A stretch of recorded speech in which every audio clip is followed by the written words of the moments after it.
So if you clicked on this video, you're probably looking to buy an E90 M3, maybe an E92 M3, maybe it's a dream car, or you just bought one and you're looking to see what you got yourself into. So in this video, I'm gonna go over everything I just did.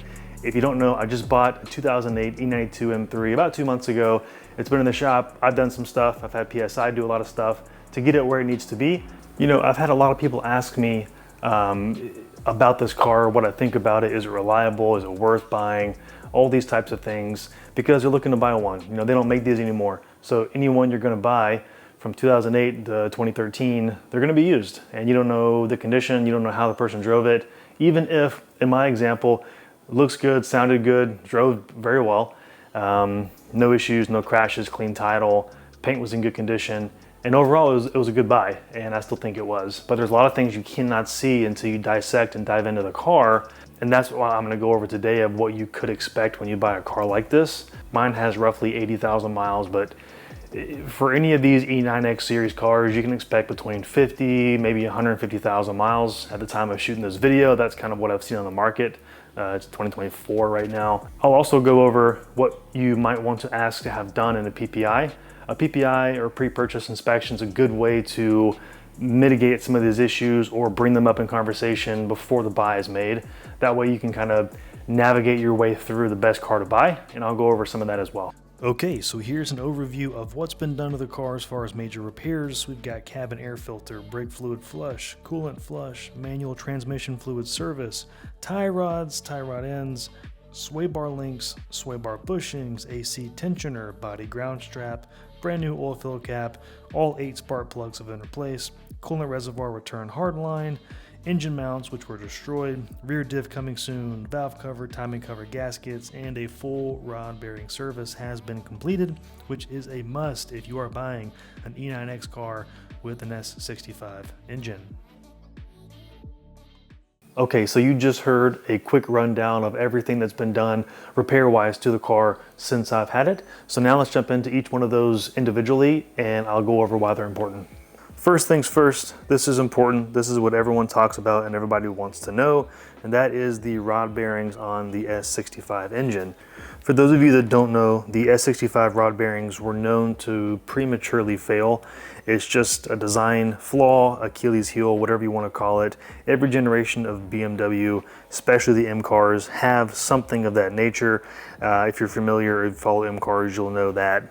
The S55 crank hub, there's a few that you can go over. So for the S65, E90, E92, naturally aspirated V8, this is the big one. So the car that I bought did not have these done. So I went ahead and had them done.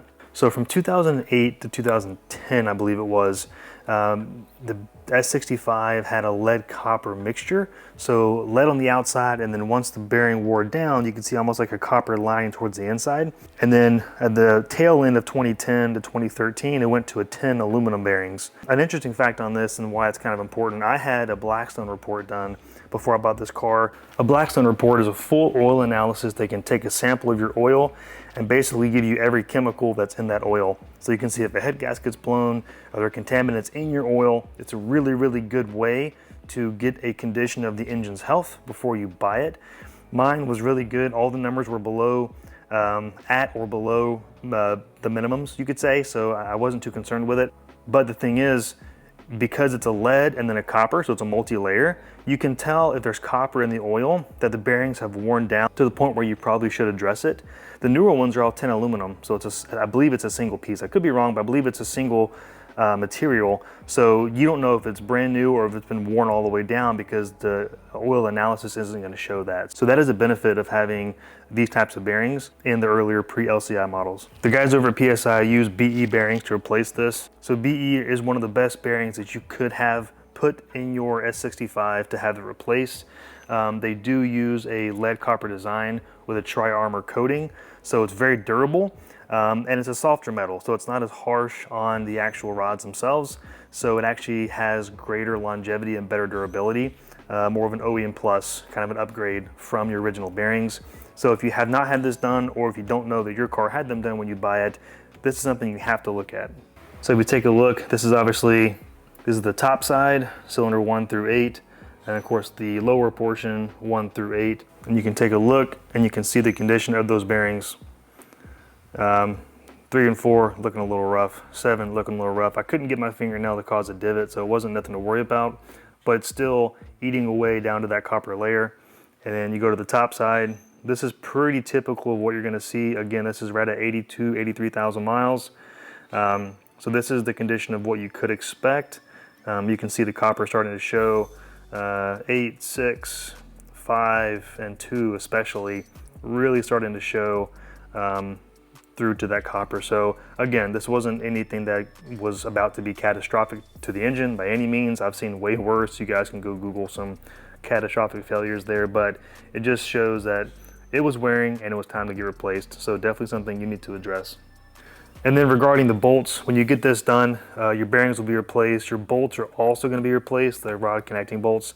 These are the OEM ones, obviously. Nothing to show here. These aren't obviously really worn. They're just fasteners. But ARP was used here, so BE bearings, ARP bolts. ARP, man, a lot of race teams use these, drag cars, race cars. They're like freaking 10 times stronger than the OE bolts. They have a new alloy, they call it a super alloy, custom age 625 plus.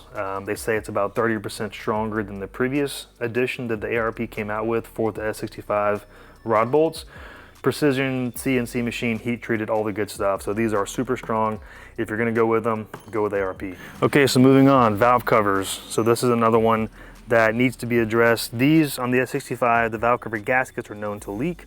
You got bank 1, bank 2, and of course I had the timing cover gasket replaced as well, because it's one of those, if you're in there, you might as well do it. You're not really paying any labor to have that done per se, because you already kind of have a lot of the top end of the engine bay out. When I actually got this car, and I'll throw some pics up so you can see what it looked like prior, the oil was leaking from the gasket and I could see it. It wasn't too bad, but again, it needs to be addressed. I also had a brand new oil cap thrown on there. These are also, unfortunately, for buying one of these cars, this right here is known to leak. It's just not the best design. So I went with an OE cap. If that fails down the road again, I'll go with aftermarket, but for now, replaced it with a brand new OE cap. And then you can't really see it, but I had the oil separator seals replaced as well. Those needed to be done. The guys at PSI said they'd been off before and they went ahead and replaced them. If you don't know what that does, it essentially separates the oil, allows the crankcase to breathe and kind of keep the intake track clean. So I'll show some pictures right now on the screen, overlay it so you can kind of see what that looks like when it was off. And those are, again, they need to be replaced. A lot of this stuff people take off over time, or they may have, you know, maybe during a PPI or previous inspection, people removed it on and off to do whatever, but it wasn't actually replaced. They're very inexpensive. They just need to be done. Something else I'll note, the valve covers themselves, they are known to fail. The material on the inside can sometimes break down, and worst case, I mean, this is again, worst case scenario, not in my case, but they can be known to break down and have those little pieces and contaminants in the engine oil, which is not good. So if you have the valve covers off, gasket, obviously oil separator seals, and then check the condition of the valve cover as well. So make sure you have that done. So a couple other things to note. Air filter, I did not have it replaced. First things first, Sean over at PSI told me this is a pre-LCI air box, which I didn't know that fact. I didn't know that they had different air boxes for pre and post LCI. So essentially it's a different shape. Those are European design. BMW kind of conformed it into a singular, so they're hard to get, which is not a big deal because we'll be installing a new aftermarket intake soon. TBD on what that will be. Stay tuned to find out what's going to go on there. But the cabin air filter was replaced. I had all 8 spark plugs replaced. Again, this is something that you can do yourself.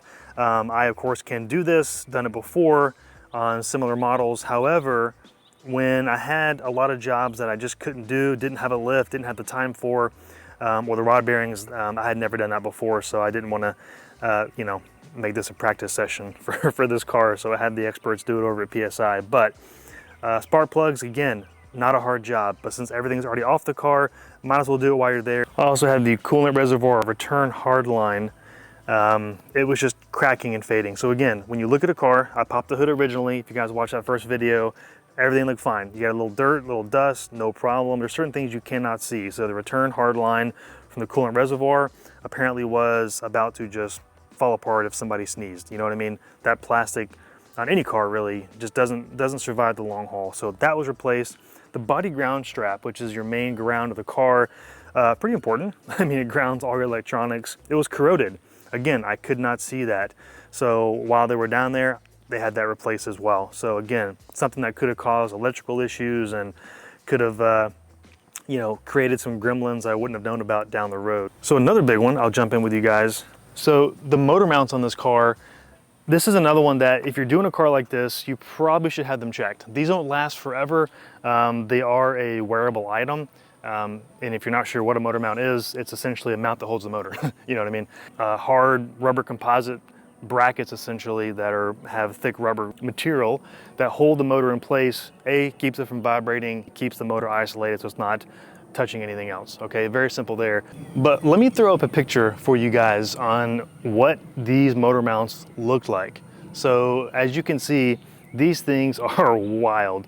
They were worn down and destroyed so far that the oil pan was literally sitting on the metal panel that's on the bottom of the car. It's essentially like a bracket, skid plate, whatever you want to call it, that is mounted below the subframe and engine. So it was literally sitting on that, and you guys can see that picture right here. So you can see right here how the bottom of the engine, so the oil pan, was sitting. It was resting on the metal pan, and the oil level sensor was getting squished. Just the wire, the sensor itself was fine, but the wire itself was crimped. Luckily, it wasn't an issue. It didn't cut anything at all. The crazy thing about this is, if you've ever driven a car that has bad motor mounts, you can tell, man, the whole thing's vibrating, it's shaking all around. I mean, it's essentially, I mean, an engine moves, right? It vibrates thousands of RPMs, so rotations a minute. That can cause some movement, right? But modern cars, they have rubberized motor mounts. It absorbs that, the vibration makes it smooth. So mine, you would have thought I would have noticed it, but I didn't. They were still kind of, it was just sitting in place almost. So it was still absorbing all the vibration to where I didn't notice that it was an issue on what I've experienced before with cars that had blown motor mounts.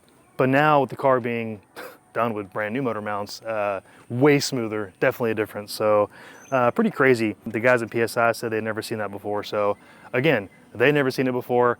I'd never experienced that before. I drove the car, didn't notice it, but that was an ASAP.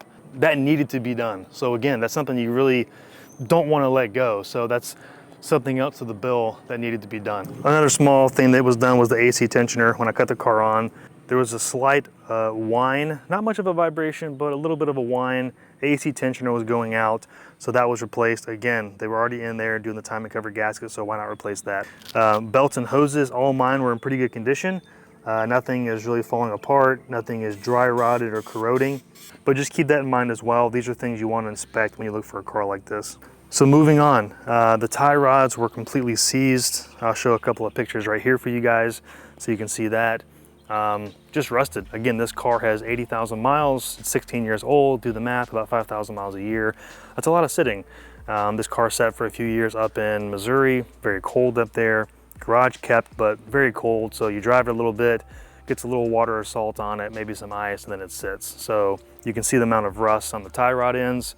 Those are replaced and brand new. Sway bar links, sway bar bushings, those are blown.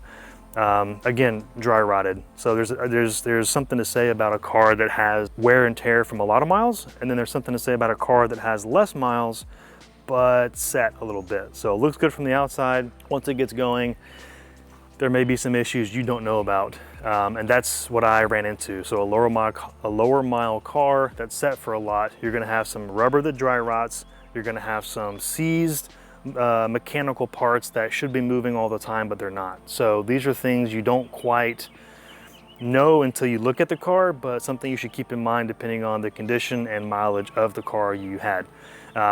Again, this car is stock. I mean, windows are tinted. It's got 15 mil spacers from a previous owner, but other than that, the car is completely stock, never been tracked. So you wouldn't think the car had a lot of damage to it. It wasn't driven hard. It's sat for a long time. So this is your case in a car you're looking at. This is something you may want to consider. Transmission fluid, fully flushed. It was black. You can see the pictures right here. Again, it just sat for a long time. Cars aren't supposed to sit. Just like humans, you got to move, you got to stretch, you got to move around, keep things loose. So oil was black, not good. So that's brand new. Coolant was flushed. Brake fluid service light was on when I bought it. I knew that was the case. No check engine light, but brake fluid needed to be done. That's flushed. I did not get pads and rotors are fine. Tires themselves, I mentioned before, tread's fine. Tires themselves are just a little bit old, so we'll probably do some videos and burn those rear ones up before I get new ones. I'm also gonna get new wheels, so that might not be a good idea. I might wait on that a little bit, but new brakes are gonna come. I'm gonna do a brake upgrade kit on this car. Suspension, you guys can see right here, front shocks are blown. It's leaking all over the place, just disgusting. That's pretty common. I could feel that when you're driving. So when you test drive a car, you'll know that's the case. Rear ones are going, not as bad, but front ones are blown. Again, I didn't have it done because I want to upgrade the suspension. There's some things I want to keep OEM and just replace, like sway bar links, tie rods, you know, fluids, whatever, spark plugs, that type thing. Let's just get it new and get it going. Valve cover gaskets, you know, all that stuff. But suspension, brakes, you know, exhaust, intake, not messing with that because it's going to be upgraded anyways, so I don't want to spend the money now and then upgrade it down the road. So lastly, one thing that was noted, I did notice that and the PPI noted it as well, but I noticed that the rear diff had a small leak, nothing crazy. Something to note here, if it's a pinion seal, it can be done. However, mine's an input shaft seal, so that really, the way it was explained to me by the guys over at PSI is that there's a special tool you can use, but there's no way to guarantee that's perfectly spec'd the way it's supposed to be, and you could have an issue down the road where the whole diff locks up. So that sounds like a terrible situation to me. So Diffs Online is where we're getting it from. Those guys do a great job. I've researched a lot on that as well. That's what PSI uses, and so I'm getting a whole brand new diff. It's a casing that's refurbed, so all brand new and parts on the inside. So essentially, more or less, it's a brand new differential. So some things like that, you want to go ahead and do brand new. Again, guys, this is based on me and this car, and I want it to be OEM plus, and then we're going to kind of travel down the Club Sport build. So I want everything to be perfect as best it can. If you don't care, it's a daily driver or just something fun to have around, some of these things you may not do. Maybe you want it to have just new OEM shocks and a couple things to get you by, but that's probably not the case if you're watching this video. You want it to be you know, pristine on the outside, pristine on the inside, working as OEM, and then build it up from there. So me, maintenance before mods, no exhaust, no intake yet, no performance suspension, because the fun stuff can't happen until the important stuff is done. That's my motto, that's the method. You know, it's different with the G80 because, well, the car was basically brand new. So we go straight into mods and get that car going. So also probably gonna tune this thing too pretty soon. The exterior is about done to where I want it to be, so tune should be coming soon on that thing. But again, it's all about what you want to have for each build. So again, guys, I hope this video helped you. If you're looking to buy one of these cars, take this video, use it as an example of what you can look for if you're looking to buy one of these cars. You know, a car looks phenomenal, it drove great, but then you go into, you know, X number of dollars. It could be $1,000, it could be upwards of $10,000, depending on what you want out of the car. But if you're buying an M3, especially E46, E92, they've all got their Achilles heel that need to be done. So this is an example. Take it, use it. I hope it helped you guys in making a better buying decision on your E92 that you guys want to buy. If you have any questions, shoot them out. If I didn't cover something you want to know, I'm happy to help in the comments below, guys. Again, thank you for watching. I appreciate it, and more coming soon on this car. We do have a couple small mods on the way to get this thing going. Again, full paint correction. I'm gonna do a ceramic coating on the car myself and paint correct this thing. So get the outside going, a few inside mods, and then we'll get on to some better things to get this thing track ready. So have a good one, guys. Thank you for watching. Catch you soon.